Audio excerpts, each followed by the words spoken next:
Welcome to Manhwa Recaps, spoilers ahead, watch out, and take care. Huge shout out and special thanks to the channel members. The series starts in the northern border of the Krasis kingdom. We see a man with an army behind him, and this is the lord of the northern frontier, named Duke Elian. He says this is unbelievable. As we see what they're up against is none other than zombies, he says that the number of undead is beyond his imagination. Also there is a terrifying poison mist with them. One of the men tells the Duke to look over, as there is an undead knight, Durian. Even 10 high-ranking knights fighting to the death couldn't guarantee victory against him. He says with their forces right now, they definitely can't win, so they should retreat and prepare for a siege. But the Duke says that they can't. The northern wall has already fallen. If the city gate breaks too, this nation is finished. No matter the sacrifice, they have to hold them back today. Somebody rides past him, charging straight forward, and the Duke asks who that is charging in so recklessly. His men tell him that is Lord Yurun Rocks, sent here from the southern Marquisate of Rocks. As Yurun throws out some attacks from his hands, the Duke says that that is the one who fights with the daggers, but his opponent is Durian, and there's no way the daggers would do anything, as it would be impossible to kill him. But we see it actually having an effect as Durian's skin begins melting, and he begins screaming in pain. And the Duke and his knight are surprised that he's melting, asking how in the hell this is possible. Yurun throws out 3 more daggers, each one piercing one of the zombies in the head, before it too begins melting. They ask what's going on for the zombies to be melting away in a single strike, saying that maybe he's a saint sent by the heavens. Yurun says not to make him laugh with that shitty title, but there's one good reason as to why he can do this. We see he actually has a status window, and he's using something called the Firebone Mountain, and the reason he can absorb the miasma is due to his 10,000 poison absorption technique. He starts gaining experience, and he says that he's just been farming skills all for himself. We get a flashback to 6 months earlier, as we see him waking up. He asks where he is, and a woman asks if he's finally awake. He's surprised to see her, wondering what a beauty is doing in his room. He says that her clothes are strange, and she has a sword at her waist. She asks if he feels okay, and before he answers, she says she'll call the priest. He tells her to wait, but he says that he wanted to ask her something. She dips, and he can't believe that she just left like that. He then wonders where he is. He then spots something out of the corner of his eye, and it's a mirror, and he stands up before it, asking what's going on. He wonders what happened to his body, saying that he used to be sexy in middle age, and now he looks like some fat-ass little kid. He says that he can't figure this out, asking if he is in a dream. He says that if he goes back to sleep, then maybe he'll wake up. The priest then enters. We see a noble man approaching him, calling out to him, saying that he is the disgrace of this household, and he can't believe he's just now decided to wake up. He wonders who this scary old man is, and the priest says that the young master has only just woken up, so he should save the punishment for later. The dude looks annoyed, as he pouts off to his side. The priest says that for someone who fainted, he isn't badly hurt, and his mind seems stable, and most of the injuries have healed, which is a relief.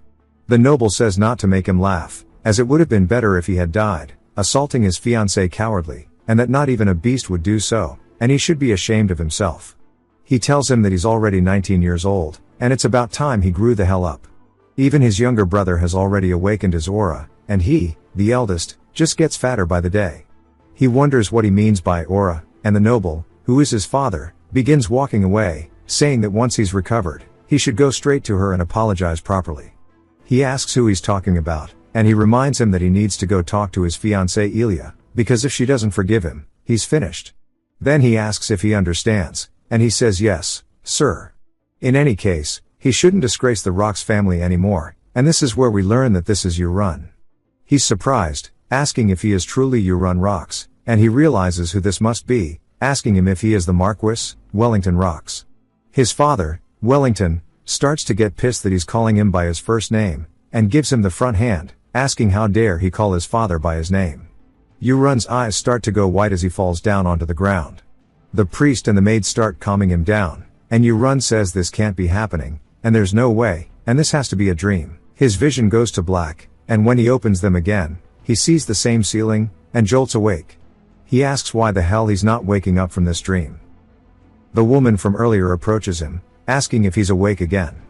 He then recognizes her, asking if she is Erin. She says yes, and he starts trying to wrap his head around it. He asks if the reason he's lying here is because he went after Elia and got beat up and passed out.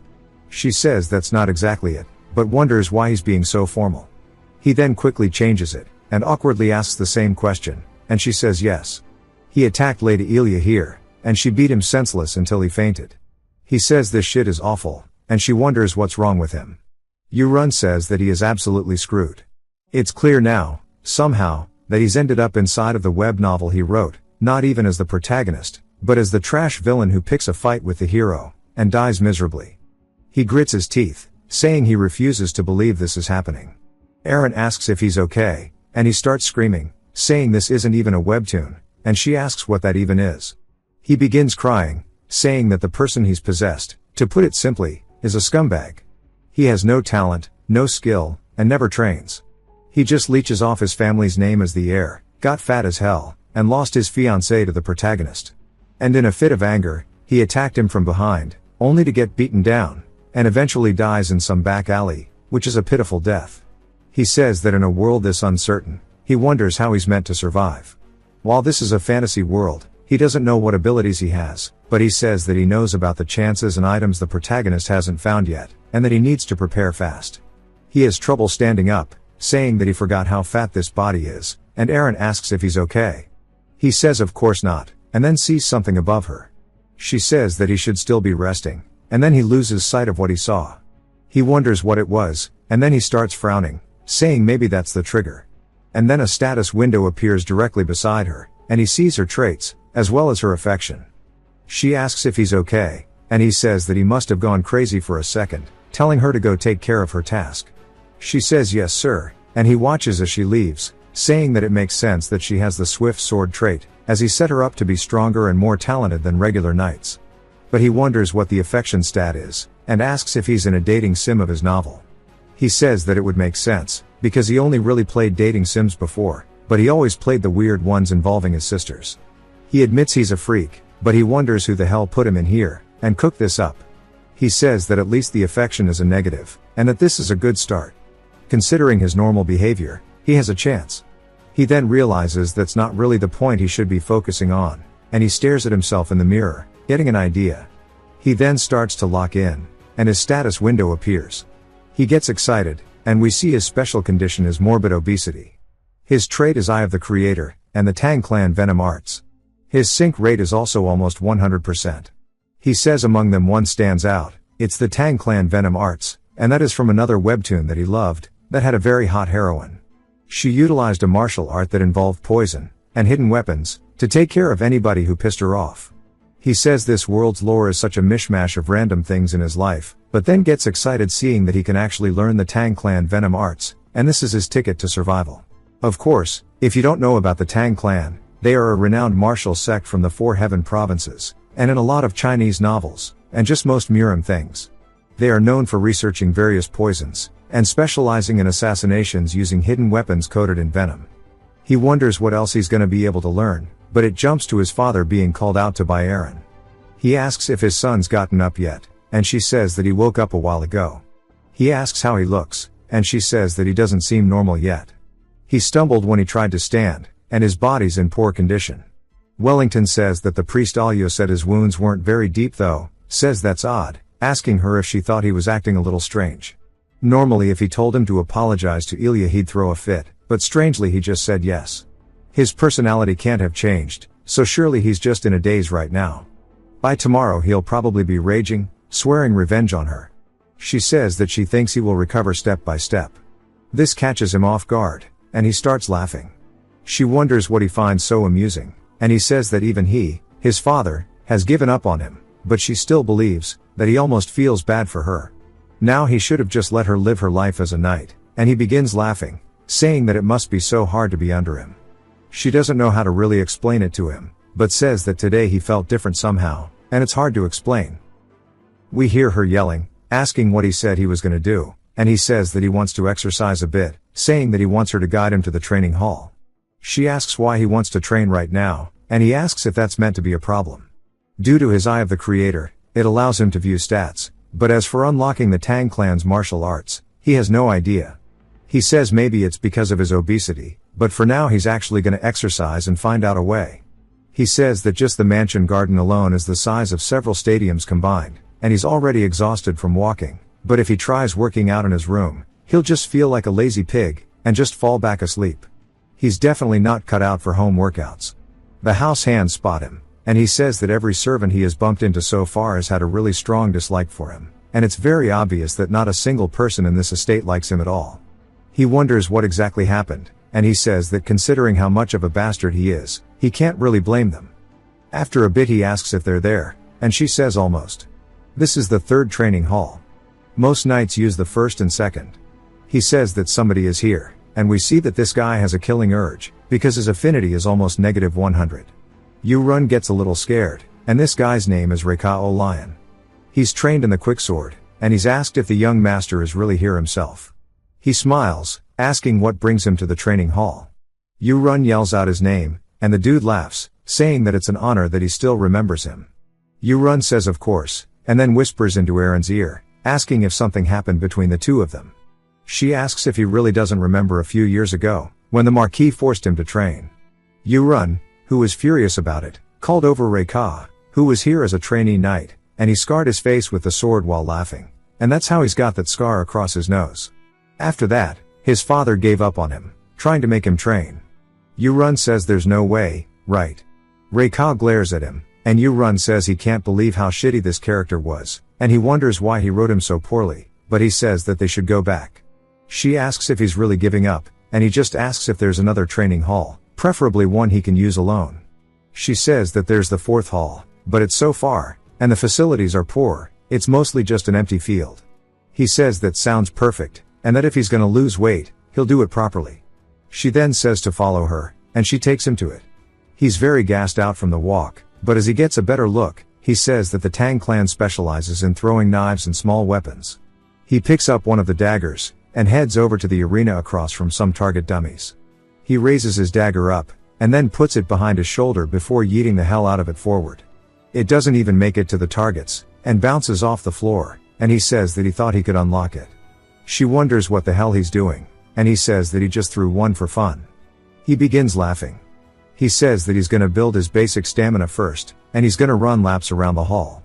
He tells her that he'll train on his own, so she can do whatever she wants. She ends up telling his father about this, after she didn't know how to explain it. His father says that it was strange he would go to the training grounds, but doesn't think it'll last long. 3 weeks later, he says that Yu-Run has yet to skip out on training, and that he seems to have lost a lot of weight, and even his appearance has changed a lot. But as expected of his son, without the fat he's pretty handsome. He wonders if he's actually finally matured. We see him looking in the mirror, and he sighs, saying that while he's slimmed down a lot, he's still a little pudgy. He says that the Tang clan trait still refuses to unlock. He's gonna give it a month, and if it doesn't, he'll just steal the fateful encounter meant for the protagonist. Aaron tells him that she's brought dinner, and he thanks her. And it's called chi-rian soup, and it's something that's really good for burning fat and building muscle, and in their family it's customary to eat it after every training session. He's annoyed that it's the same thing again, and she asks if he's finally tired of it. He says of course, he's been eating nothing but this for 3 weeks straight. She then in a very cold tone calls out to him, asking if he only wants to lose weight, or to become a knight. He says that he wants to become a knight, and she tells him in this territory even his father still eats this soup after training, so he should stop complaining, and eat his damn soup. He says okay, and wonders what kind of outdated boomer custom this is, but says that it's helped him lose weight, so he's just gonna deal with it for now. As he raises his spoon up, and puts it into his mouth, he wonders what this is, and he says that the soup today tastes a little bit different. The status window then appears, saying that he has ingested poison, but then it updates once more, and he has finally unlocked his condition for the Tang clan's martial arts. He's a little shocked, asking if this is really how it's meant to be unlocked, but then says that kinda makes sense. Back to Yu-Run's father. There's a knock on his door, and he tells them to enter. He sees his wife, who says that she brought him some tea. This is his second wife, Kaina. She asks what he's looking at so intently, and he says that he was just thinking the garden looks beautiful. She says that she's been personally taking care of it with great attention. He says that her skills sure are great, and then she hugs him from behind, asking if he will be choosing Colin as his heir like he mentioned before. Since it's already been decided anyway, it would be better to do it quickly as well. He can tell that she's trying to rush things, and says that he hates to tell her this, but that might take a little more time. She looks surprised, asking what he means, because he said last time that Colin would be named heir within this month. He says that he did, but as she's probably heard, it seems that Yu-run has finally come to his senses, and he is still the eldest son of the family. If he really applies himself, he could turn out to be a great successor. She says it's true that she's heard about him, and she was so worried, but thankfully he seems to have sobered up at last, and that must be a relief to him too. He says indeed, to think he got smacked by his fiancée, and finally woke up, that boy. She asks what he's going to do about the successor now, and he says that Yu-run has only been training for 3 weeks, and he thinks it's better to watch longer, but he promises her that if he goes back to his old ways, he'll immediately give the heir title to Colin instead. She says that she'll head to the bedroom first, and he should finish work quickly and come over. As soon as she exits the room, she's obviously pissed. She can't believe that Yu-run is trying to steal her son's spotlight. Back to Yu-run though, he says that it does make a ton of sense for him to get it from ingesting poison, but also there was a drop-down arrow at the bottom left corner of the text about the soup, and as soon as he looks at it, it begins scrolling. He says that he didn't know that would happen, and it even shows all the ingredients that it's made out of, and one of them is called the Han-yang herb, which is a very mild toxin. It's harmless to adults in small amounts, but if it builds up, it'll slowly paralyze the body until they die. Eren sees him not eating, wondering what's wrong, and asks if he's not going to finish his food. He gets caught off guard, and says that he'll eat, and starts shoving it into his mouth, and as he does, he says that he's a little confused, wondering who could have put poison in here, as normally he's not killed by poison, and that something has changed in the flow, and now that he thinks of it, something that should have already happened hasn't, and it's around this time that the second son, Colin, is supposed to be officially named heir, but it hasn't happened yet, and he wonders if it's because he started training, and says that whoever put poison in the food is probably from that side of the family. He continues eating it as the status window updates, saying that the weak paralysis poison unlock condition has been met. He tells Eren that he finished all of it, and that it was so good it brought him to tears. She wonders why the hell he's crying, and he says that he wants some alone time, asking if she could step out. She says yes, and that he should rest because she'll see him tomorrow. He tells her good night, and then as soon as she does, he goes to the mirror, and says that it's time to check it out. He starts to open his status window, and we see that he has the Tang family's martial arts. Also, for some reason his sync rate has gone down. He starts focusing on the Tang family's martial arts, and it expands, as we see that he has the hidden weapons and martial arts portion unlocked, as well as the poison, but there are 2 more that are locked. He then starts focusing on the poison one as it opens up. We see that level 1 is his weak paralysis poison, and they continue on. While it's unlockable, it's unavailable, as it requires inner technique. He says that there sure are a lot of poisons in here, and he wants to scroll to the bottom. It's called the Invisible Ultimate, and this is the final poison available, which means he has to unlock every other one first, and it's a level up unlock system.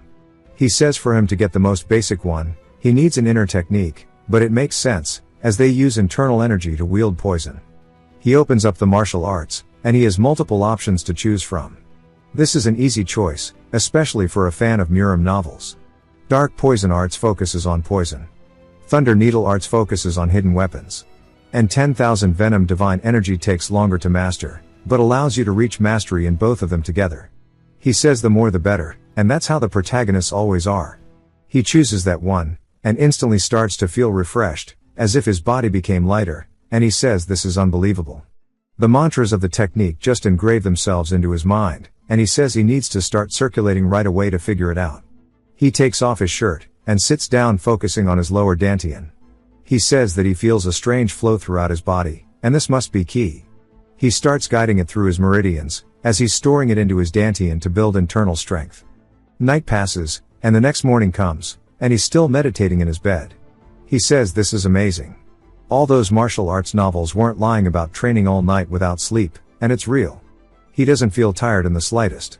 In fact, his whole body feels full of energy, and he can even sense the flow of chi around him. He can tell how many birds are outside the window without even looking. He feels a solid warm energy in his dantian as well, and now if he circulates chi to his head, he can check his stats without the use of a window. He then senses a familiar aura outside the door, and he stares at it for a second before Eren enters, saying that she came to wake him, but his bedding looks untouched, asking if he didn't sleep. He says it just turned out that way. She says that's not good, and he should rest instead of training today. He says that he's gonna do it, as he feels great, and like he's in top condition, so he needs to train. She says okay, and that she'll go make up some breakfast. She leaves the room, wondering when he started gaining muscle. Back out to the training hall, he walks over to the table of weapons once more, and says that it really is true. He picks up the dagger, and instantly it feels different, as what he sees in front of him catches him completely off guard, because he sees a crosshair like inside of an FPS game. He says that he'll aim precisely at the target, and he raises it up like last time, and she wonders why he's doing this again, but he throws it down full force, and it flies straight into the target, and he says that he got it now. She's confused on why it actually worked, and now he has completed the unlock for the hidden weapons. Aaron is confused, asking how the hell he did that. He says he doesn't know either. He guesses the results of the past month's training are starting to show, and she says there's no way, that's not how that works. He says it's the first time he's seen her look so flustered, asking if he should try one more time. He raises the dagger up to his face, and says that when he throws something, it feels like a fiery inner energy surges up from his lower abdomen. He says that this is good, and this time he'll focus on being even faster and stronger. He locks his crosshair on, and throws it forward, and it pierces deeper this time into the dummy, but also begins to crack it. Aaron screams, saying that he just broke the target board. Run says honestly, having a crosshair from an FPS game appear is basically like a cheat code. Back in his day, he used to play Counter-Strike at a pretty professional level. She asks what the hell is going on, and he asks if she can feel anything from him. She asks what exactly he means, but she thinks about it, saying that other than the fact that he's lost quite a bit of weight since yesterday, she can't really say. He asks what she means by lost a lot of weight since yesterday, and she says that of course he's been losing weight steadily since he's been dedicated to it, but today he is noticeably different compared to yesterday. He asks if she's certain, and says that he finds it weird she can't sense the inner energy flowing through his body, which means that in this world only he can use it most likely, and no one else will be able to detect it. Since she's a pretty strong knight, it means he's gained a pretty incredible power. He laughs, asking if he should keep practicing, and he starts throwing the daggers one after the other, never missing. He then says this time he'll up the ante, and hits the back of his old dagger with his new one, and he says this is perfect. Aaron is audibly gasping, asking if she can try it once. He says okay. She picks it up, and then throws it forward just like he has. She misses, and then misses again, and he says that he's surprised to see there's something she can't do, and laughs at her. She gets embarrassed, and then he realizes something, and opens his status window. We see that he unlocked the ability to throw anything rather than only daggers. He asks if it really means any weapons, and walks back over to the weapon rack. He says he should try it with this, and tells her to step aside for a moment. She asks why he's holding on to that, as he has a broken training sword. He raises it into the air, and says that he can feel a lot of inner energy flowing from the dantian on down into the arms, and he throws it forward using the straight cut, and it flies straight into the target board. She asks what the hell is going on, saying that this power is unreal. He says that he's not really sure, and that maybe his practice really is just paying off, and she says that's literally just not how it works. He says that he knows that she reports his affairs to his father, but he has a favor to ask, asking if she can keep this a secret for the time being. She tries to tell him that's not a good idea, and he says right now he's testing several things, and that he'll explain everything to his father later, so just wait. Reluctantly, she agrees. That night, as all the servants are heading to their quarters, we see one of them named Peru, who says he'll see everybody tomorrow. As he begins walking away, he gets further and further, before Run appears around the corner. He uses his skill to open his status window, and we see that his trait is poisonous touch, and agile movement. Run says that's a trait that lets him put poison in food, and this is definitely the guy. He says this is his real test. He points an imaginary arrow directly at the back of Peru, and uses his paralytic poison. As he starts to feel it channel up at the top of his fingertips, it starts to shoot out towards him as a mist. As it gets closer, he instantly feels it, as he can't move his body anymore, and he starts to have a panic attack. He falls onto the floor, and Run says this is a success. He can also even see the duration, and picks him up, saying that he needs to move him first. He heads to a storage area, and Peru begins to come too. Run tells him to snap out of it, asking if he's finally come to his senses, saying surely he knows who he is. Peru gets scared, and Run says that if he wants to live, he'd better answer properly, asking who ordered him to put poison in his food. Run tells him that he can blink once if it's correct, and if it's not to blink twice, asking him if he understands. Peru blinks once, and Run says this is good. And he asks him again who the one that poisoned his soup was, asking him if it was him. Peru realizes that he can't lie, and blinks once. Yu-Run then asks about the poison he fed him, saying that it was the Hanyang herb. Peru is surprised, and blinks once. Yu-Run says this is good, and then asks him who it was that ordered him, saying that he knows it was the second lady of the house, Kaina. He's then surprised that it wasn't, as Peru blinked twice. Yu-Run pulls out his dagger, saying that it would be best for him not to lie, because he can tell when he is, and if he lies, he will end up slicing his throat. He says that he'll ask him one more time, asking him if the one who ordered him was Madame Kaina. Peru panics, and blinks twice. Yu-Run's genuinely surprised that it wasn't, saying that it doesn't seem like he's lying, and he wonders who it was. He says that he can figure it out later, and pulls out something from his pocket, saying that he should eat and swallow this, as it's called paralytic poison. Peru does, and Yu-Run says that from now on, he has exactly 1 month left to live. If he doesn't take the antidote he is before then, all of his internal organs will melt away. So from now on, he'll follow his orders, asking if he understands. He just lied to this guy, but Peru doesn't know any better, and agrees. Yu-Run says this is good. He then puts his hand on his head, staring at the duration of the poison, and undoes it from him. He says now he should be able to move and speak. Then Peru says yes. Yu-Run then asks him once more who ordered him to poison him. Peru says that he already told him it wasn't the madam, and it was actually the knight captain, Karok's living Tane. Yu-Run's surprised, and Peru tells him that he ordered that he be killed by illness within this year. He is Kaina's older brother, who got the role of knight captain thanks to her marriage with the Marquis. So his deduction was entirely wrong. He must be her accomplice, but that's not the important part. He then hands him some paper, telling him to take this. Peru says that these are all poisons, and Yu-Run says that there are going to be very few people here as knowledgeable in poisons as Peru is. He says that since he's so knowledgeable, it means he can definitely procure what he needs from the black market, and to go get the money for them from Karok's, and gather every one of those poisons and bring them to him, and start with what he already has, and bring him the first bit by tomorrow night. Peru's confused, asking why he needs poison, and Yu-Run asks if he gave him permission to speak.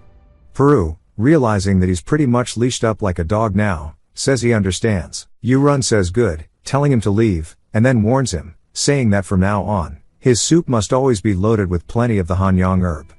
Peru can't believe this guy is a freak, and Yu-Run heads back to his room and laughs, saying this is great. Martial arts are so damn cool. To think that he actually fell for his paralytic poison, and it was just dried leaves lumped together. But he needs to quickly master the Tang clan's martial arts. If it's like the setting he wrote, a terrifying event will soon happen in the outside world. The next day comes, but we only get to see the night portion of it, and Peru comes in, saying that he's brought the herbs that he already has. Yu-Run stares at them, and tells him which is which. The first one is the Hanyang herb, which he's already ingested. The second one is called a Yekrukpa, and then this one's wooden vein leaf. Peru asks how he's identified them all so easily, as they're not very common. Yu-Run says this much is nothing, and it's all because of his status window.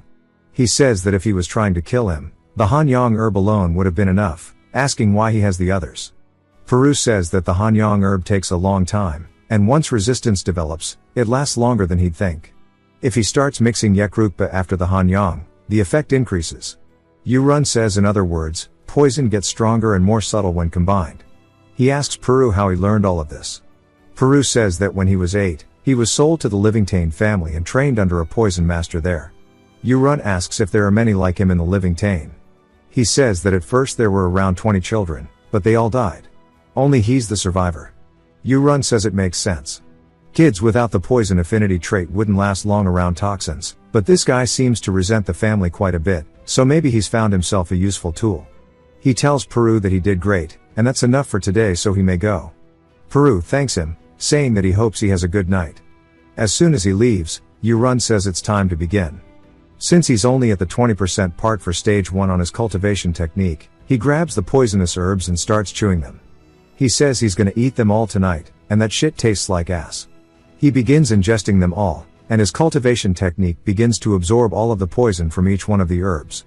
He just continues chaining until he is actually poisoned. It tells him that he needs to meditate immediately. He begins doing so, and he says he has to level up to the second stage just to see how much of a difference it is. Night leaves and the morning arrives. There's a knock on his door. As Aaron enters, telling him that it's morning, she's then surprised because she thought he'd be asleep, as she sees him meditating on his bed. But it's not just that, as his body has completely changed. She asks what the hell is going on. We see that his overall stats have increased, and he has acquired a footwork ability, as well as more poisons such as prolonged poison, truth serum, and soul-killing smoke. He opens his eyes confidently, and Aaron asks him what's going on. She then smells something, asking if he smells it, as that smells like straight ass. He doesn't know how to explain it to her, since it's just the impurities leaving his body. He says that he should go open the window. She tells him not to, and begs that he doesn't do it. She tells him that he needs to go take a damn bath, and he says he's got it. After the bath, they're heading to the training grounds, and Yu-Run is happy as hell. He's looking at the footwork, and he's got a little infographic to learn it. He says that the Tang family's footwork is perfect for fast movement, assassination, and evasion. He can't believe he gets to learn it, since he's always wanted to move like in the novels. He says just copying the movement already feels really cool, but he looks dumb as hell. Aaron barks at him, and he asks what's wrong. She asks why he's walking like he's drunk all of a sudden, wondering if he's not feeling well. He says it's fine, and it's nothing to worry about. He then continues, absolutely enjoying it, and she just starts to check out mentally. She asks if he's really okay, and he asks what she means. She says that he's going to Training Hall 1 today, and that there are a lot of knights there. He says that he already told her it's okay, and he wants to observe how the other knights train, and she shouldn't worry about it. She warns him they're almost there, and we hear the knights training, and we even start to see them, and they're using some big-ass swords. They then spot Aaron, wondering if their eyes are deceiving them, saying that's the butler of the great young lord, and they don't know who that boy is behind her, as they don't think that there was such a handsome guy in their household. They then realize, saying that they heard that the young lord lost a lot of weight, saying there's no way. They start gossiping over it, saying that he was just a pig a month ago, asking what kind of sorcery he used. Yu-Run says that even if they whisper, it's not like he can't hear them, because his inner energy allows him to. Aaron then notices something, saying that even though he's only a trainee knight, his form is insanely good, and that he'll become a junior knight soon, and that these moves are the basic sword stances of the Rox family, telling him to watch closely. Yu-Run recognizes him, as he is one of the main characters in his novel, and a later ally of the protagonist, named Cried.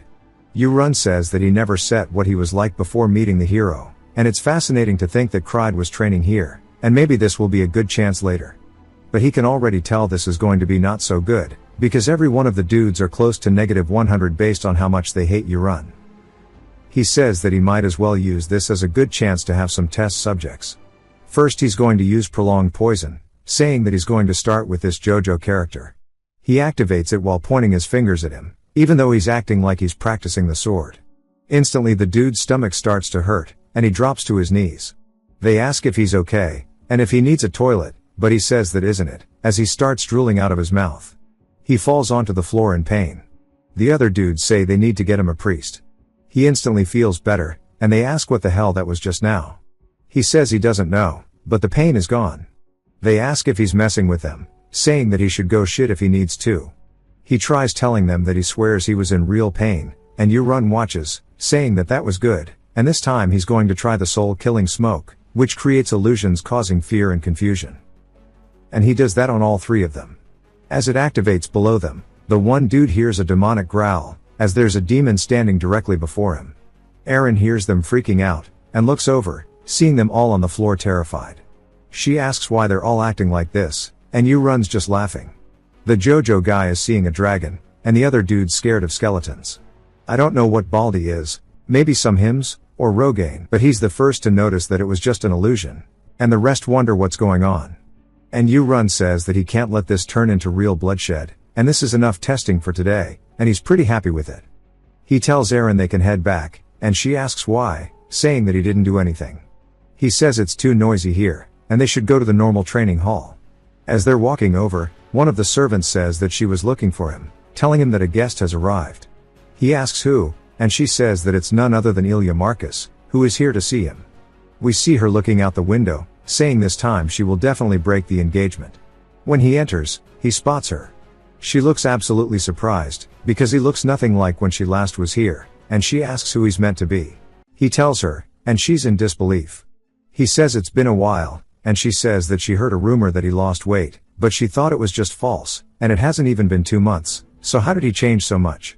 He says it's just because he worked hard. She finds that hard to believe, and he says after she beat him up, he did a lot of thinking, and he decided to change. She asks if he's really trying to pick a fight, and he says he isn't. He gets on his knees, saying that he's grateful to her. Next to her, he's able to come to his senses, and he's truly sorry about what happened. If she wants to break the engagement off because of that, he'll accept it. Still, she's just in disbelief, asking him who he is. He says that he already told her, and again that he is truly sorry. She starts trying to think about what to do, and Yu-run says to be honest, it wasn't even his fault. He's the original owner of his body. The reason he's going this far to ask for forgiveness is for a specific reason. She isn't just a simple heroine. The Sword Queen trait. With her trait, she grows stronger and stronger. Later on, she saves the fallen protagonist and even cuts down a major villain. It's thanks to that trait. That's why even if they break the engagement off, it's beneficial to make the relationship friendly. She tells him to get up, asking if he's serious. He says that he is, and she tells him that he needs to tell her that he won't live the life he did before. If he breaks that oath, she'll beat him to death herself. He says this is the line she's meant to say to the protagonist. He then activates his own martial arts, canceling out her aura. She's surprised, asking if he promises, and he'll swear on the oath. She's taken aback and starts blushing, telling him that if he messes up one more time, she'll break the engagement no matter what. He's surprised that she's not breaking it now. She heads out to meet with Wellington, who asks if she met Yu-run. He asks if she's made her decision. She will not break off the engagement. She refuses to tell him why. She doesn't really get it. She says that her father always said that people change, but there is a rumor he heard, so she was curious. She wondered if perhaps he had returned to the kind of person he was from their childhood, but instead, he's an entirely different person, and that's why she wanted to try trusting him this once.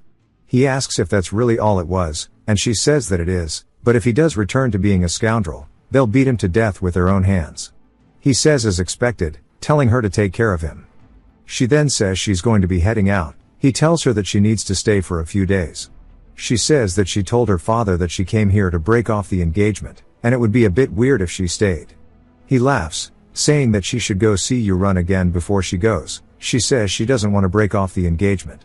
He laughs, telling her to say hi to her father for him. Later that day, Yu-run heads to his dad's office and says that he was looking for him. He turns around, surprised, asking him who he is. Yu-run asks what he means. His dad says that he really has worked hard, asking him if it's to begin his night training, and his father says that's right, and it seems that he's gotten pretty quick wit now as well, and that he will now learn Rock's family swordsmanship. Yu-run says he has something to tell him regarding that. Turns out he said he wanted to learn throwing arts. His father asks if he really wants to learn that over swordsmanship. Yu-run says that's correct, and his dad tells him that's unacceptable, as that's a vulgar skill used by thieves. Through technique like dagger throwing, he won't even be able to get through a knight's armor, let alone pierce the scales of a low-level monster like a borak. Yu-run says he'd like to make a bet then, whether or not he can hunt a borak with a dagger. And if he's confident, then he has no reason not to accept. His father sighs, saying that he's being so needlessly stubborn. A warrior's blade needs aura to destroy a monster, so even if he practiced that throwing skill for 100 years, he'd never be able to pierce one. Yu-run says that in that case, he's still confident that he'll win. He tries to convince him once more to make a bet. His father calls him reckless, saying that he'll take this chance to crush that stubbornness of his, asking what the stakes are. Yu-run says that if he takes down the borak with a dagger, he'll handle his own training from now on. If he fails, he'll do as his father wishes. That night, Yu-run says that, thankfully, his father has reported his training, and the real test is tomorrow. He wonders how many tries it'll take for him to pierce its scales, and he's curious himself. Just in case, he should eat some of the poison herbs he hid tonight and raise his level to the 3rd star. There's a knock at the door, and he turns, seeing Erin saying that she's come to deliver a message from his father. The time tomorrow is 12 o'clock, and it'll be at Training Ground 1. Yu-run asks if she knows what the bet is about. She says that it's not just her, the entire estate knows. Thanks to that, the place is bursting with laughter right now. Yu-run asks why, and she says that they're all talking about how he'll wet his pants in fear or run away when he sees the borak. And it's still all because he's public enemy number 1. He says in that case, he hopes they'll all be watching tomorrow. She says that they will be because his father didn't stop them, so the training grounds will be packed. Yu-run says that this is his name, but he asks what she thinks will happen. She says that tomorrow will probably be his day to shine. The next morning, we see him at the training grounds. He says that this place is really packed. His father asks if he is ready, and Yu-run says he is, but there's quite a crowd. His father says he only wanted to tell his mage, but somehow the news spread, telling him not to embarrass himself. Mage tells them that it's time to begin, and he's going to summon the Borak. Yu-run says that he can't believe he gets to see magic with his own eyes. We see electricity and smoke, and a shadow starts to form out of it. Yu-run says that what's even more amazing than the magic is seeing a monster he created as an author right in front of him. It is a 150 centimeters tall marine monster. People in the audience are disgusted by how ugly this thing is. And Yu-run says that it sure is interesting to see how it turned out to look, because that monster was something he came up with on the spot while eating some rockfish sashimi when he was out of ideas for new monsters. If it weren't for the arms and legs, it might even be a little cute. It starts to run at him. He realizes that he got distracted and let his guard down, but dodges the attack by sidestepping it, getting behind it. The crowd is surprised. His father says they shouldn't intervene yet. The monster turns, and Yu-run sighs, saying that it rushes in without thinking, but it's not that fast. First, he wants to see how thick its scales are. Then he notices a new target that shows its weak point. He raises his arm, aims directly at the crosshair, and throws his dagger, imbuing it with aura. It pierces right through its side. It makes a really loud sound. The Borak's movements completely cease, and it flops onto the floor. Yu-run says that it went down in a single hit. The crowd is speechless, but so is his father. Nothing but awkward silence for a moment before the crowd starts cheering, saying that he actually got it. Their opinions of him are starting to change. They start chanting for him. His father asks him when the hell he learned how to do this, saying that he fooled him with this. Yu-run says he just aimed carefully and hit the red spot. His father says he doesn't want to accept this, as a Borak dying from a single dagger is impossible. Yu-run says surely there's no way his father is going to go back on his word. Mage says right under the Borak's arm is a spot with no scales, and his dagger landed a direct hit. His father says that was pure luck. Yu-run says luck or not, a bet is a bet. His father tells him to do one more round. Yu-run says he doesn't want to and that he's being a sore loser. His father says he'll add another stake to the bet instead. If he wins this time, no matter what he asks, he will grant him one wish. But if he loses, he'll go back to learning the sword like they agreed. Yu-run asks if he's serious, and his dad tells him that this time his opponent won't be a Borak, but a knight. His dad asks if he'll take the challenge, and Yu-run says of course, it doesn't matter to him. On the contrary, this is his chance, and he hopes that he gets to fight the Knight Commander Clementine. He thinks this could be a chance to break his arrogance, but still, if he wants to keep getting poisoned through Peru, maybe it's better to let him be for now. His dad says that of course a fully trained knight would be too much for him to handle, so he'll settle for a squire instead, saying that should be fair enough.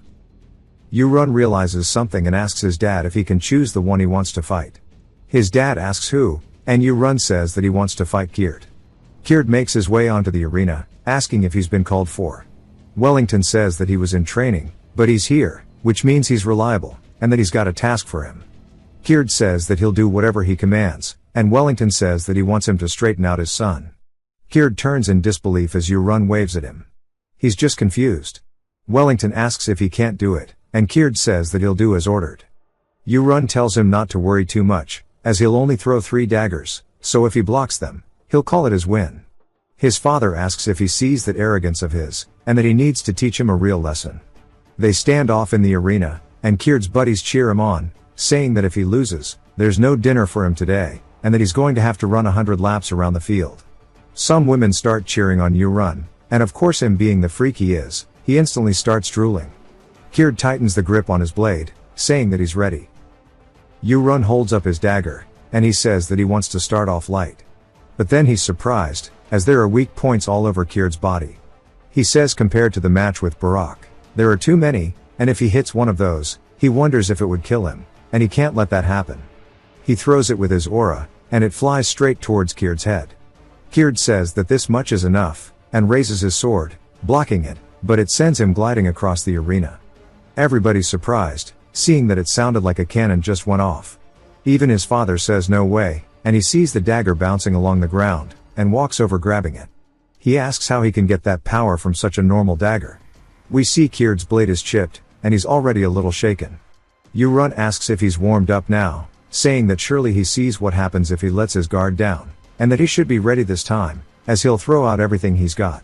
Yu-Run says that he's still a main character after all, and he won't die from just this much, and he throws it. This time, we see it's a lot more powerful than before, and it flies straight towards Kierd's head. He swings his blade, coming into contact with the dagger, and there's a giant shockwave that sends dust flying throughout the arena. All the spectators are in disbelief, even Wellington is. As Kierd is on his knees, we see that his sword has been broken in two. He drops his blade, and Wellington realizes that he was wrong, and tells his son he would like to speak with just the two of them. Yu-Run says the match isn't over, and there's still one dagger left. His dad says that's enough, though. He says that they'll ask him directly. He tells Kierd to raise his head. Kierd looks up at him, and Yu-Run asks if he would let it end like this. If someone aspiring to be a knight will accept such a half-assed outcome. Kierd goes to say something, but Yu-Run cuts him off, saying whether it's victory or defeat, bringing it to a clear end is the way of the knight, and he'll ask him once more if he'll give up like this. Kierd says no, and he asks for a new blade, as he will not back down like this, as a blue aura flies out. His boys are surprised, and Yu-Run's dad says that he can't believe that he's awakening his aura at a time like this.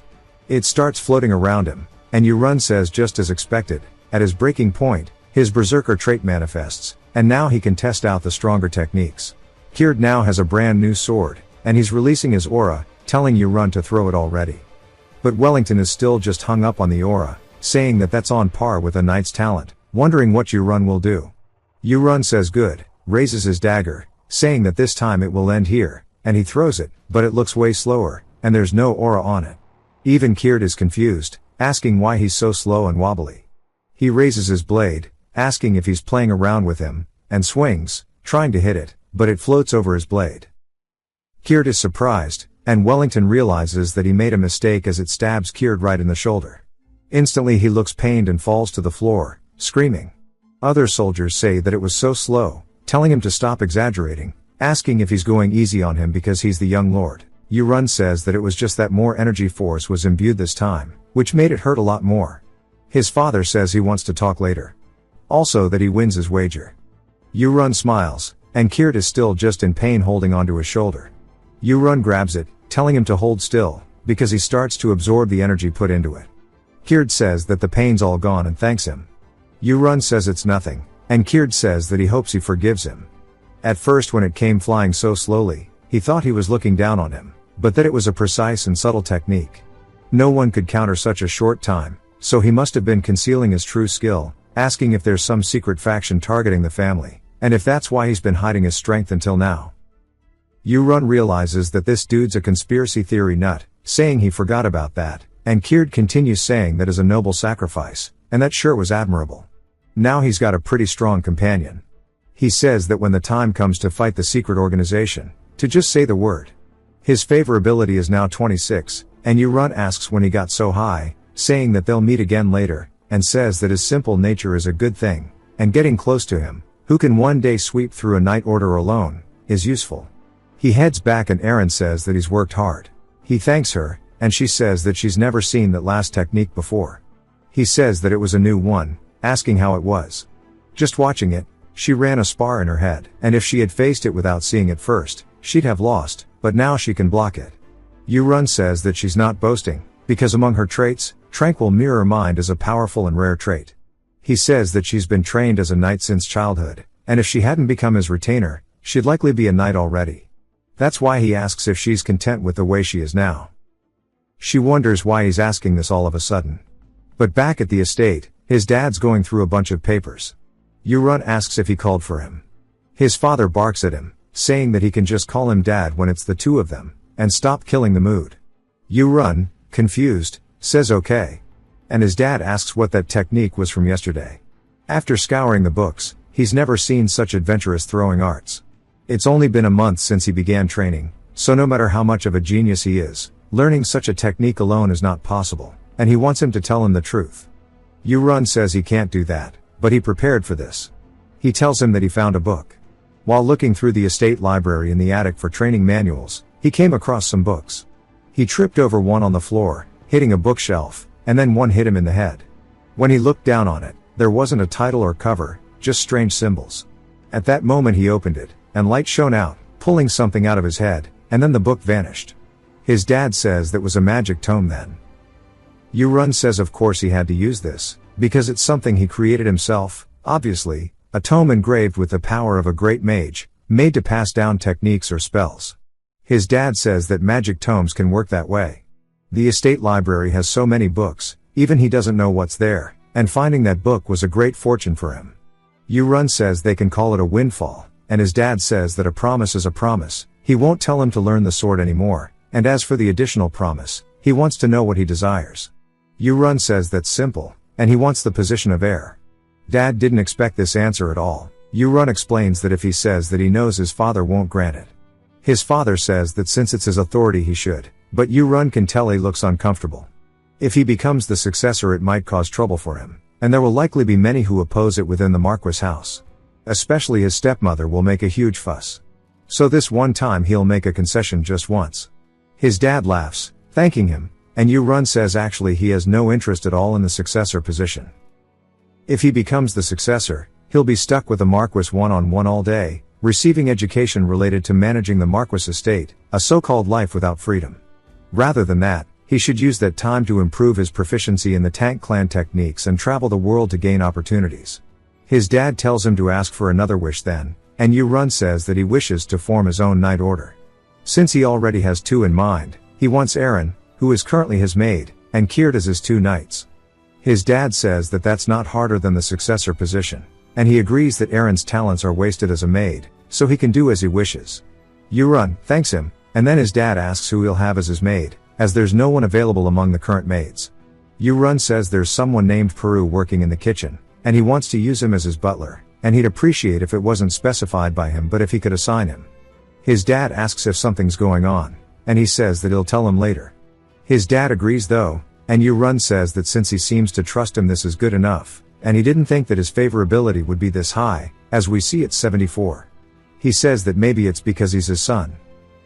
Back at the training area, Yu-run tells Eren and Kirt that they are now members of his exclusive knight order, and from now on they should train hard during regular practice, and to greet the new butler Peru.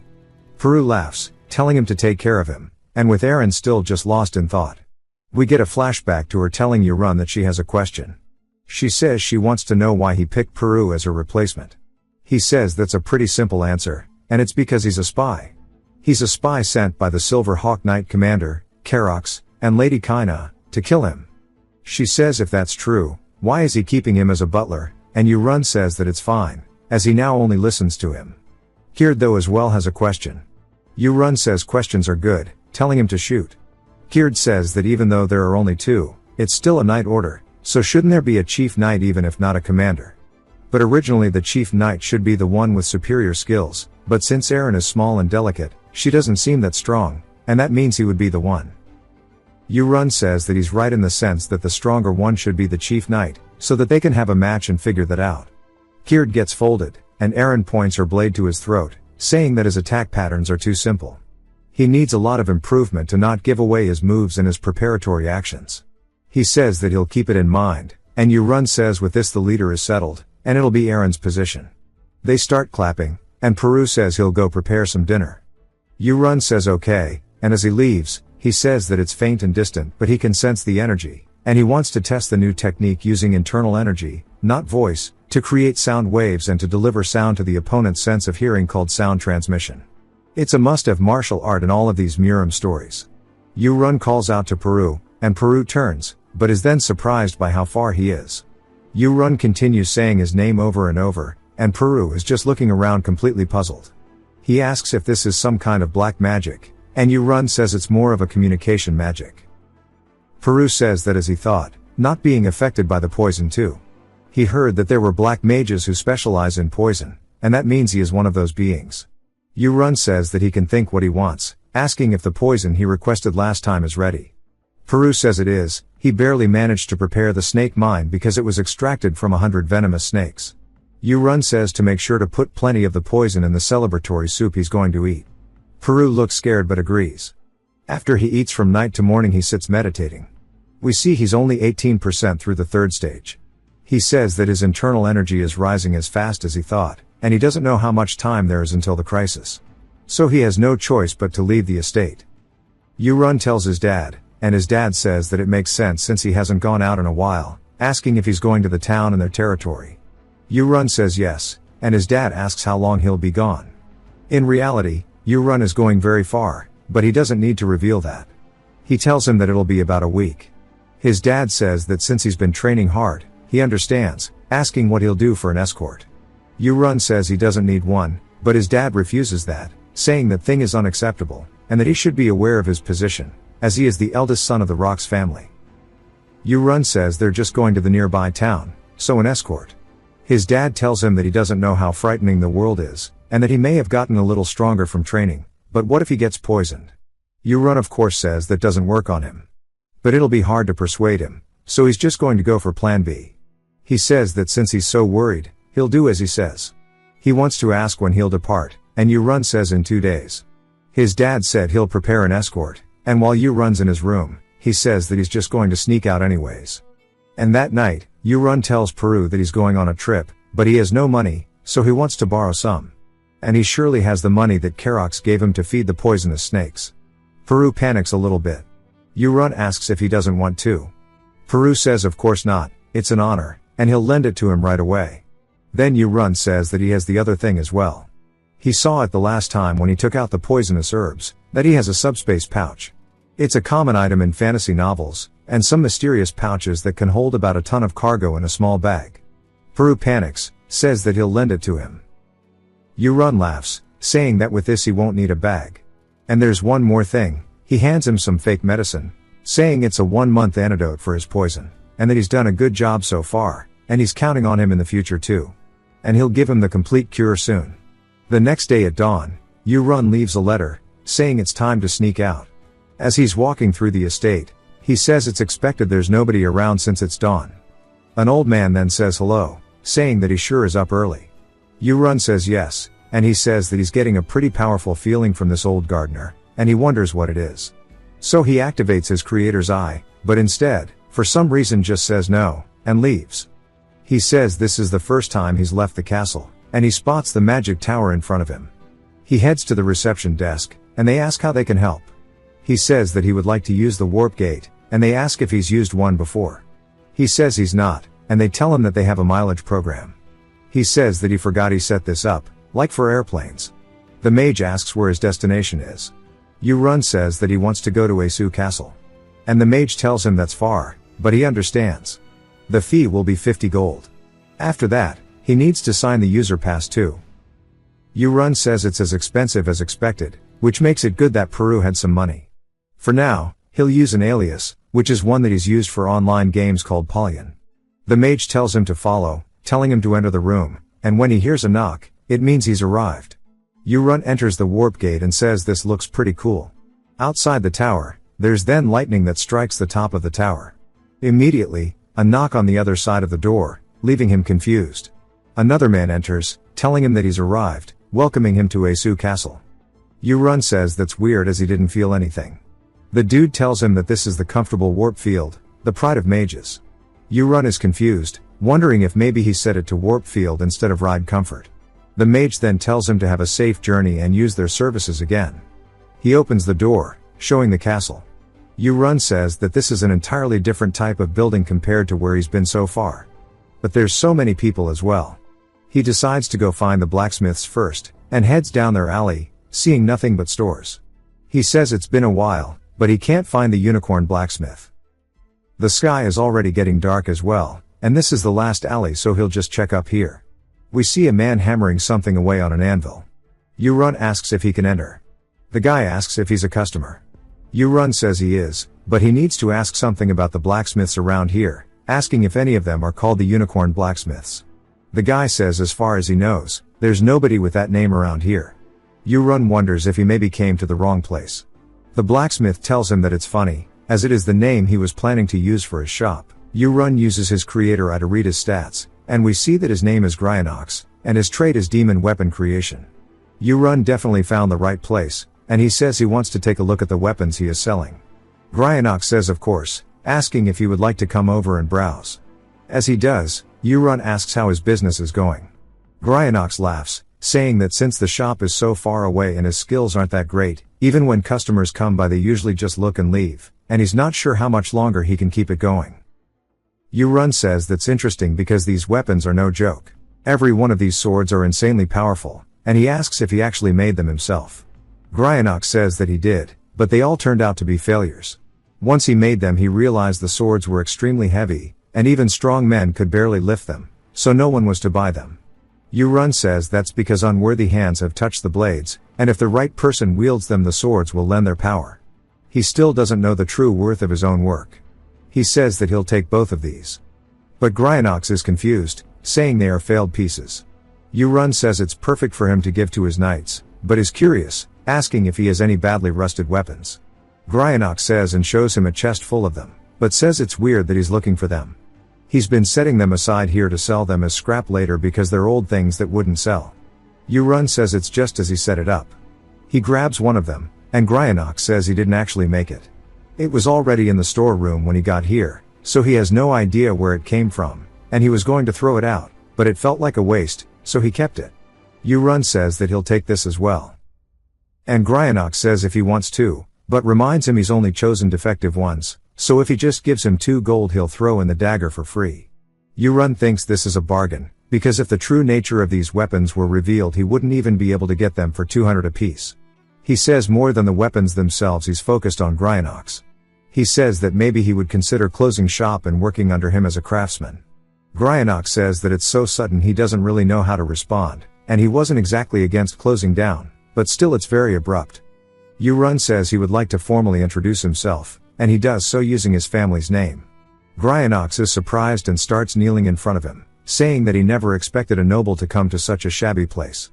Yu-Run tells him to stand up, but Gryonox tells him it's more comfortable like this, telling him to speak freely. Yu-Run says still he should just stand up, and it sucks that he can't escape the feudal mindset of these Middle Ages. Gryonox asks why he would want to employ a blacksmith like himself, and Yu-Run says it's because of his special talent.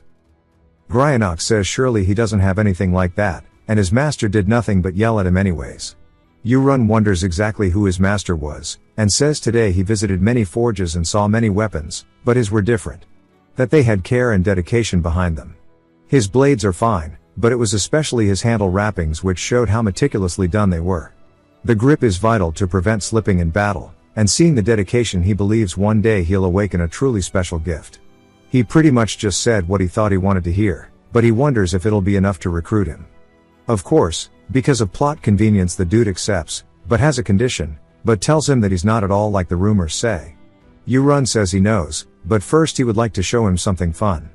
He touches the tip of the dagger and cuts his finger, telling it to awaken. And he says that it's a relic of 1,000 formed called Agnes. It starts to float into the air, releasing a powerful wind. Gryonox recognizes it, as this is a legendary ego sword. Yu-Run says originally the protagonist was meant to obtain this, but it's his now. He asks if he'd like to form a soul contract with it, and he says yes. It then starts to get wrapped in a yellow goo, and starts to shape-shift right in front of them. Yu-Run says that it's just like he set it up. It's the voice of a cute girl, but it starts yelling at him, asking who he thinks he is to make a contract with them. He has no talent. Yu-Run says that it's disappointed because it can't sense any mana from him, but the way of speaking is a little rough. They continue asking how someone so worthless got a contract with them. More importantly how he knew where they were and how to release the incantation. Yu-Run says he heard it from the great prophet. It's a force setting he just shoved in to keep the story coherent. The ego sword says there's no way the prophet would tell someone useless like him that, and if they did then he probably knows her abilities too. He says of course, but that's because he's the one who wrote them. Agnes is a free-form weapon, able to divide into a main body and a secondary body. Each can transform into whatever weapon the user imagines, and the original protagonist used it as a sword and shield. Even if the secondary weapon was lost, it would always return to the main body. Agnes says that must mean that he knows he can't use her, as she can only be wielded by mana, and that he'll have to give up. Yu-Run says that she's very noisy, and starts to wear her as a ring on his finger. He wonders if this warmth is saying it feels like she's melting, and of course it's because of his inner energy from martial arts. Yu-Run then tells Gryonox how long it would take for him to get this place in order. Gryonox says he just needs 2 days, and Yu-Run says he'll meet him at the central park of the castle. As he heads out, we hear a familiar voice as Ilya is on horseback, and she spots him, asking what he's doing here. Yu-run says that this situation is very familiar. This is meant to be the scene where she meets the original protagonist. Ilya asks what's wrong. He says that the main storyline seems to have changed.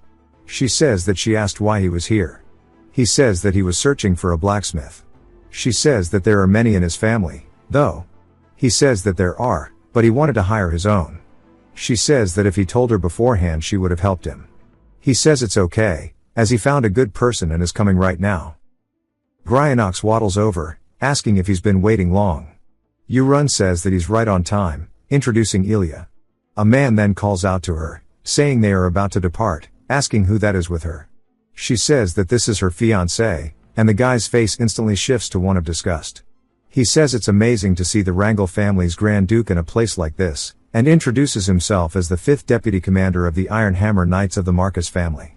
His name is Musk Malone, Post Malone's less tatted, medieval ancestor.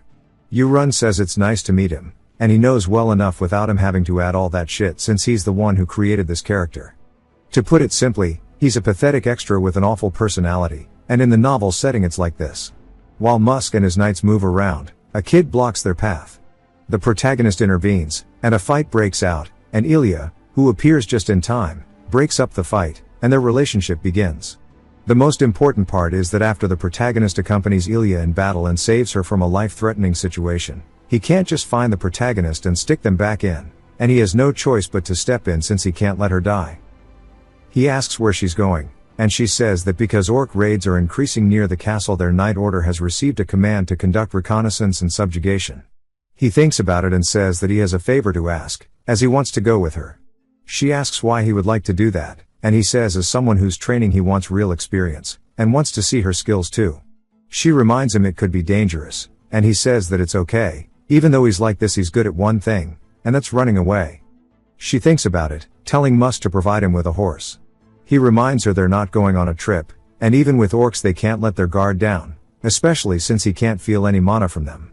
They don't have the obligation, or the luxury, to protect them. Ilya barks at him, saying that this is an order, so to stop talking, do what she said. He's annoyed, he agrees, and says that if it's an order then he'll do it. Of course he doesn't look happy about it. Yu-run looks over at Ilya before the horse arrives. She tells him to stay close, as it's dangerous, and Yu-run tells Gryanox to hold on well. As they start speeding up they eventually make it out into the forest. Ilya says that from now on they'll split into groups of 5 to find the village, and if they find them to not attack first, but signal a flare instead. It's now time for them all to split up, and she starts heading out with Yu-run. One of the men say that the tracks are too messy, so it's not easy to search, and it's getting dark, wondering what to do. She says they have no choice, and for now they need to go back, but right on cue a signal flare shot up into the sky. They say that must be where the orcs are, but there's actually a second flare that gets sent up, and even a third. This continues over and over until she asks how many have been sent off now. Someone says it was 5, but Yu-run says it's only 4, so that dude can't count. She says they need to go to the nearest one first, and they start riding over. But as soon as they arrive her face is full of horror, as the soldiers are all ripped apart on the floor, as well as the horses. It's not just that, but their armor has been melted as well, and they wonder what they got hit by. They say they need to go to the next one immediately, and they start riding off. And these guys are also dead, but they have swords stabbed into them. She's panicked as the soldiers say they need to keep moving, but Yu-run says they can't, as that's not an option, and she asks what he means. Yu-run tells her that the orcs over there are hunting down their scattered soldiers one by one, and at this rate they have no chance of winning. They must stop the operation and fire a signal flare to gather their forces here. One of the men tells him to shut up, asking why he thinks he can speak up. This is all because of a troublemaker like him. Bro, what? Yu-run says that he forgot that the protagonist got cursed at this part too. He got cursed at as well for making them eat sweet potatoes or something. I have no idea what the hell that means. The knight says that if he knows nothing about battle then shut up, but Yu-run first tells him to be quiet and uses paralysis poison on him, causing the dude to fall off his horse. Ilya confused, then Yu-run says that the guy should know his place, asking if he understood. The dude says he does, and Yu-run says that he'll be watching him, and undoes the poison. He then looks over at Ilya, saying in the original novel she didn't listen to the protagonist, and stubbornly stuck to her own thoughts. There's no way he can let that happen. He tells her to judge well. She thinks about it, and says that as he said, she failed to assess the situation calmly, and to fire the blue signal flare immediately, and gather everybody here. They then do so, shooting it up into the sky, and they start to recover the corpses of the nearby soldiers. Gryanox tells him that was amazing, as he made the move according to his will, and Yurun laughs, saying it's nothing. Gryanox then asks how many soldiers will gather again though. Yurun asks how many soldiers they'll be able to get back here, and says that the sad truth is there probably won't be many, because that bastard Karuta must have gone around dealing with him. Gryanox starts to take a panic, asking Yurun what he's waiting for.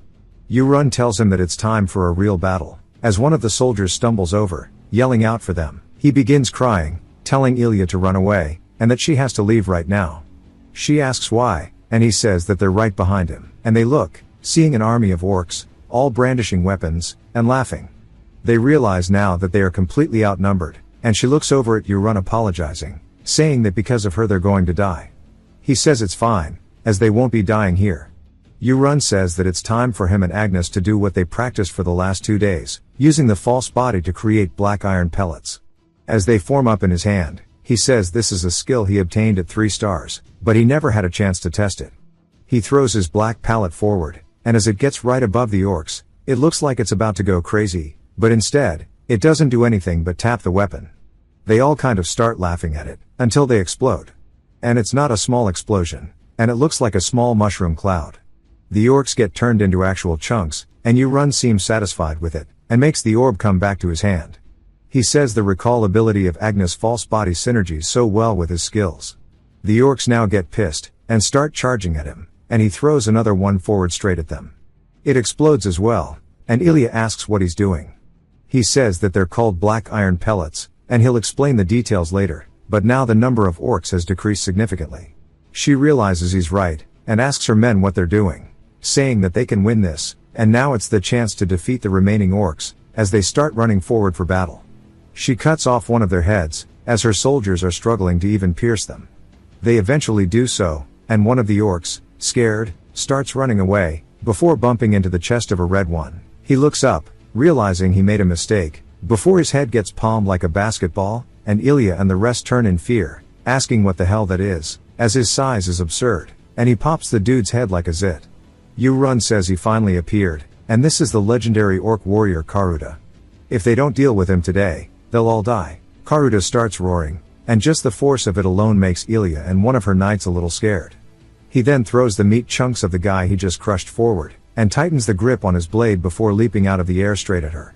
She says she needs to dodge this, and Yurun grabs her, moving her forcefully, asking why she's just standing here, and Karuta slams into the floor, shattering it. He says that he almost died saving her, and then she realizes as she looks around that her subordinates have already been dealt with, and she begins to panic. Karuta slowly walks forward, and Yurun throws one of the pellets at him. As it gets close we see it start to shine right by his neck before exploding. Of course there's zero damage, it just looks like it pissed him off a bit. He starts growling, and Yurun says that the setting was that as an orc warrior his skin is as tough as steel, but this is very intimidating. Ilya says how dare this bastard hurt her subordinates, and she won't forgive him. She starts imbuing her blade with aura before dashing straight in, using a charging skill. Karuta of course blocks it, and she tries for a counter, which he blocks as well. This continues as she leaves him completely on the defensive, and her remaining soldiers are cheering her on. He says as expected her sword queen trait is broken. It's still the beginning of the novel, but to think that she's strong enough to push Karuta this far is crazy. His steel-like skin and armor are being cut very easily, though it's obviously just enough to piss him off. We see her realize that while she's damaging him, it's not actually inflicting enough for him to care. Karuta roars once more, and she can't believe that an orc is using aura. He looks over at her remaining group, and then tightens the grip on his blade before swinging forward, sending her flying. He says just like in the original novel she gets defeated by him, as we see her blade broken and her laying on the floor. Our men quickly run over to her, and she says it's humiliating, but she can't beat it, so they have to run away. Yurun though steps in front of him, and she calls out to him. The orc is confused, because he probably can't sense any mana from Yurun. Yurun pulls out a dagger, which I can't tell if it's Agnes or not, but he locks in on one of the targets, and throws it forward, saying this will be a direct shot.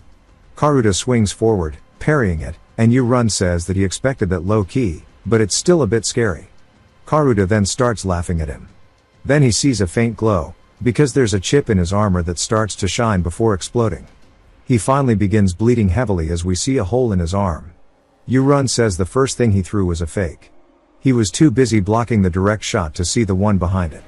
His skin may be steel, but it seems that all of his body is. The word weak spot kept popping up through the cracks in his armor, so he couldn't just not throw it at it. Karuta realizes that he needs to lock in, and instantly closes the gap towards Yu-Run. He swings forward, which Yu-Run sidesteps, and then tries to follow up, which Yu-Run dodges. Yu-Run asks who he thinks he's pushing on the defensive, and throws another bomb in his face.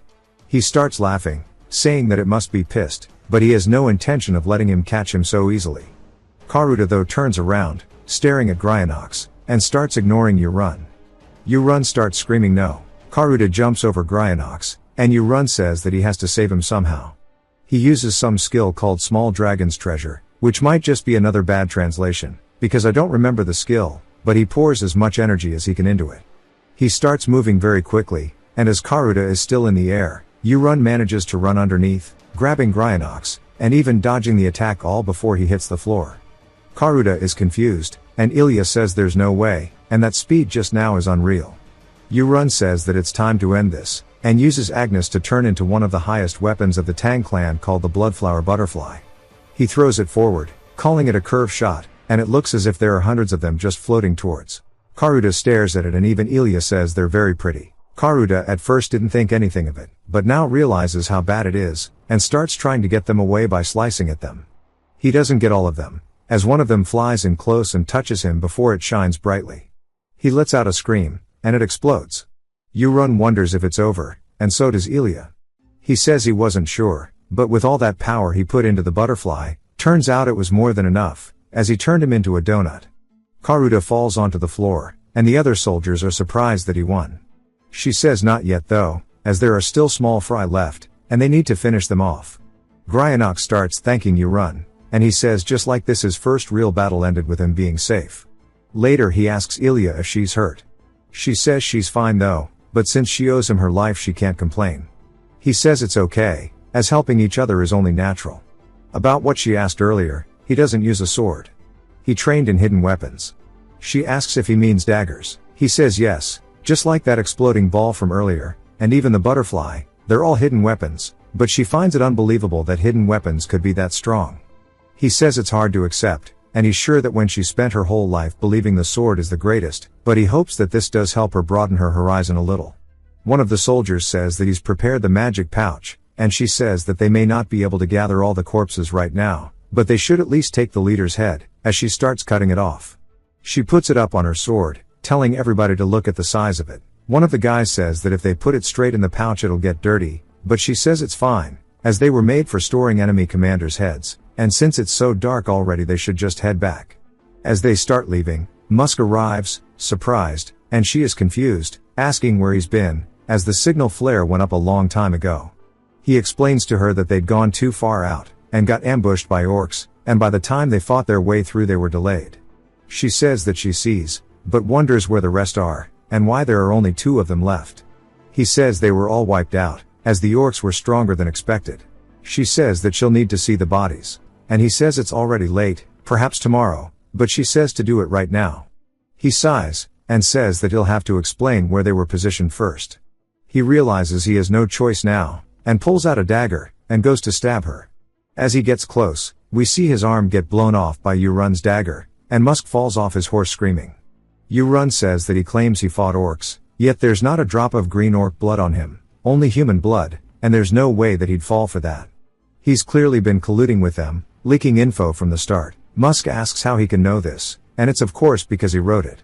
Ilya unsheathes her blade, and he tries to tell her to wait, as his family has given the greatest achievements to her family. She says that doesn't matter anymore, and she swings forward, killing him, and they capture the other knight. Back at the castle, Gryanox starts trying to wake up Yu-Run, and when he does he asks what he wants. He tells him that it's nearly lunchtime, but also that Ilya is here to see him, and we see her all dressed up, asking if he slept well. He's just completely caught off guard. Yu-Run asks what's wrong with her outfit, and she says that they need to go to her house. He asks why, and she says that her father told her to bring him with her, asking if he'll go. He says of course he'll go. She says that she'll wait for him out front, and to get ready and come out. He says in the original novel the protagonist was the one to meet her father, but come to think of it her favorability has risen so much just from him helping her once since it's now 45. He comes out of his room, and calls out to her as she's down the hallway, and she turns around, and he apologizes for keeping her waiting. People down below spot her, and start getting excited, saying that they're so grateful to see the iron-blooded knight who stood against the orc warrior. Yu-run says that it's a noble title bestowed upon her because she never gave up even when faced to the death against an orc warrior, and the title is the exact same as in the novel. Some women then spot Yu-run, and call him the Steel Knight. He says that these names spread from the testimonies of the surviving soldiers, and that seeing him manipulate steel they probably thought he was a magician. She then calls out to Yu-run, saying that she said it before, but wants to thank him once more for saving her. He says that it's only natural, and she says at dawn this morning she led the soldiers back to the forest to recover the bodies. Back to that horrible battlefield, it was heartbreaking seeing the mutilated corpses of their soldiers all throughout the forest. She realized something for sure. If he had not been there, she would have ended up the same way. He thinks about what to say, but she says that she's just going to train harder, and become stronger, so rise above everybody else, and never be defeated again. He says now she will truly blossom her talent. She says that the estate is not that far from the castle, but her father summoned the family mages to bring them there comfortably. They stand in the middle, and she says it's time to go.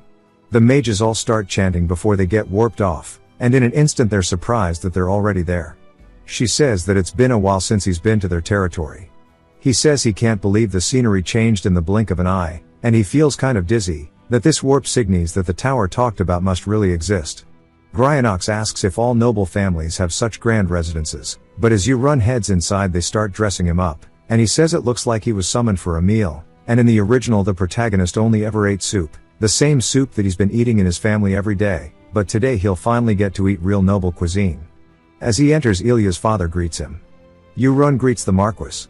He says that there's no need to have such formality, telling him to take a seat. Yu-run does, and he says that he wants to thank her. Before being her fiancée she is his daughter, and he's glad that he saved her life. Yu-run says not at all, it was only what he had to do. The chef then brings a meal, and Yu-run gets excited as he puts it down on the table, and lifts the cloche. Yu-run starts drooling, but instead it's just the Marquis family's special soup, which is pretty much the same thing he's been eating at his house. Similar to the Rox family's, but theirs is richer with their secret recipe, and their tradition, like the Rox family's, is to eat it after battle, and telling him to enjoy. Yu-run says that he can't stop eating this soup it seems, and as he starts chowing down, her dad asks when they're going to get married. Yu-run asks what he means, and he says that he's talking about his marriage with Ilya. He wonders if he's testing him, and we see that he has a negative favorability. Yu-run says for his displeasure to be so high after having saved her he must have hated him at first, and his answer is that he would marry her at this very moment if he could. She starts to blush, and he says that he is not yet the heir to his family, and his recklessness still makes people look at him bad. To be worthy of her he will change himself, and once he officially becomes the heir he'll take her as his wife. She can't believe how mature he sounds, and her dad asks if he thinks that's possible, as he hears that his younger brothers are known as geniuses, wondering if he really thinks he can surpass them, and become the heir.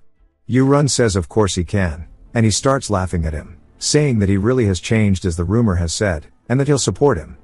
Before he arrived a message came from his father that his presence has already reached them, so someone must have told him through communication.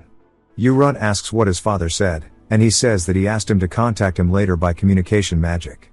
After the meal he'll have someone show him to the communication chamber. Yu-run thanks him. He looks over, wondering what he did to upset her. He says that anyway it looks like he managed to leave a good impression on her father. They head to the communication chamber, and no shit the guy says abracadabra ring ring connect connect. It then starts to put up a projector of Yu-run's dad who is pissed.